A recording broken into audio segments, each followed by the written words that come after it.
This woman had been pregnant for 10 months, then gave birth to a white snail. She really didn't want to believe in her eyes. What kind of monster is this? This is not my baby. The girl was so emotional she wanted to throw the snail away, but the midwife hugged it. The midwife brought the snail to the king. He couldn't believe in his eyes either. How can this be? This isn't my child. Hurry and throw this trash away. The midwife brought the snail back to the queen's side. Although the queen didn't know what it was, but it still came out from her belly. She hugged it in her embrace and couldn't help but feel sad. All the mandarins in the kingdom thought that baby would bring them bad luck, so they should throw it away. But the king couldn't bear to do so. The mistress of the king talked about doing it in front of him without any shame. Under the pressure from everyone, the king decided to throw the snail away, but the queen refused. The helpless queen had to replace the queen with his mistress. He decided to let the queen and snail prince got out of the palace. The mistress left in satisfaction knowing she was success and even hired assassins. She told them to kill the queen and snail prince to avoid problem in the future. In the early morning, the queen left the palace in ordinary clothes. The mistress pretended to miss them. Actually, in her heart, she was so happy with the victory. The maids in the palace also didn't want her to leave, but they couldn't go against the king. She left in everyone's tears, but it wasn't long when the assassins forced her off the boat. Actually, it was all a trap. They had planned to get rid of her when they got to a place with no one around. The queen couldn't do anything anymore and waited for her end to come. But the assassin couldn't lay hands on her. He had to hand his sword to the other.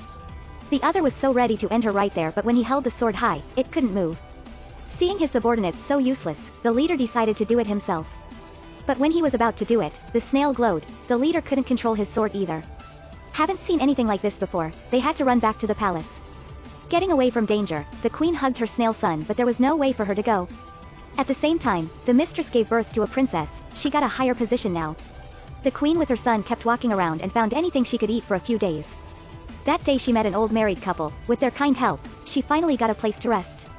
When the old man asked her why she carried that snail, she told him it was her baby. The old man was surprised. That was something he heard for the first time. The queen hugged the snail in her embrace. This was the child she was carrying for 10 months. She didn't know that the snail had soon turned into a baby boy. The baby was a good friend with the snail. Seeing the queen looked so sad at the door, they decided to help her a bit. That day the queen was feeding the snail. The boy looked at his mom in sadness. He was so moved.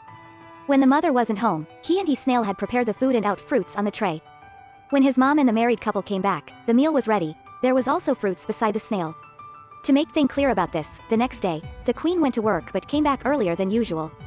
Seeing a cute little boy doing the chores, the queen quickly ran over to hug him. The mother love was everywhere. She kissed and hugged the boy a lot. Suddenly she realized the snail was still in the room, so she smashed it with a big stick. The boy cried and told her not to do that because no matter what, it was still where he was born. The mom told him not to be sad. She would be her home and protector in the future.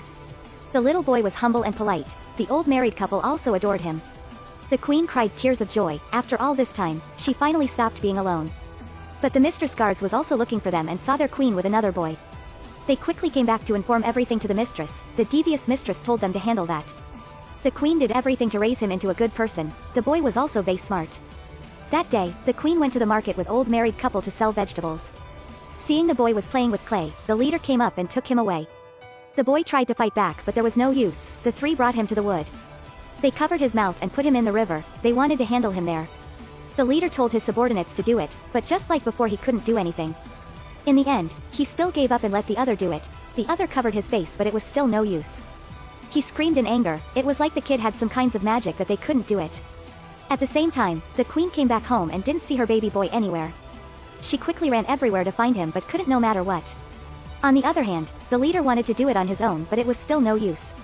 They thought of another way by bringing the kid food that had sleeping pill in it. The boy fell asleep, then he couldn't interrupt their mission anymore. The leader took out his sword to do his mission when the god put a shield over the boy. When the sword and the shield met, the leader and his subordinates was pushed back. They really couldn't do anything to this child. Snail Prince turned into a little boy, but the queen smashed his shell.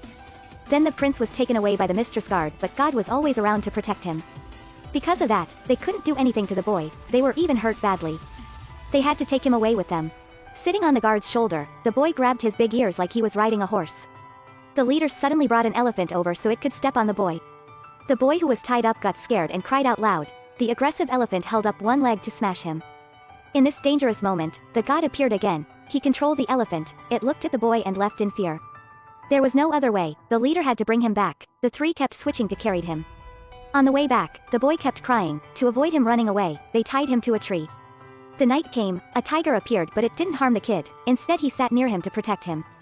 In the morning, seeing the tiger, the guards was extremely scared and climbed on the tree. Seeing them, the tiger instantly stood up to leave because he had done with his mission. They came back right when the king walked out. Facing him, they didn't dare to lie, they only said they had found the snail prince. After hearing that, the king was happy. He ordered people came to help the prince. The mistress who had magic whispered to him that the baby was a monster and they had to get rid of him. Although he was under her spell, but the king wasn't completely controlled, he locked him up instead. The princess asked her mom to allow her to play with the prince, but her mom yelled at her. She criticized her daughter for not being a boy. If she was a boy, the mistress would be queen now. She wouldn't have to live in fear like this. At midnight, the princess secretly came to the boy's room. Hearing about that, the mistress quickly came to take her away, then she yelled at him, called him a monster. She asked him why he came back and said he should have died instead. At the time, the boy was devastated. He didn't understand why those people wanted to harm him. The next day he was brought to the king. Seeing him so smart and considerate, the king was pleased and carried him to his side. He adored the boy a lot and even hugged him in his embrace. Right then the mistress appeared. Seeing the situation, she blew a sentence in his ears. She kept saying something in his ears until it finally worked. The king was manipulated. The king now believed he was a monster. He threw the boy to the guard and told them to kill him. Knowing they couldn't harm him, so they had a better idea. The guards brought him to a cliff. He begged for his life, but the guards still threw him down. Being thrown into the water, the boy kept struggling for his life. He was born from a snail shell anyway, so the people under the sea saved him.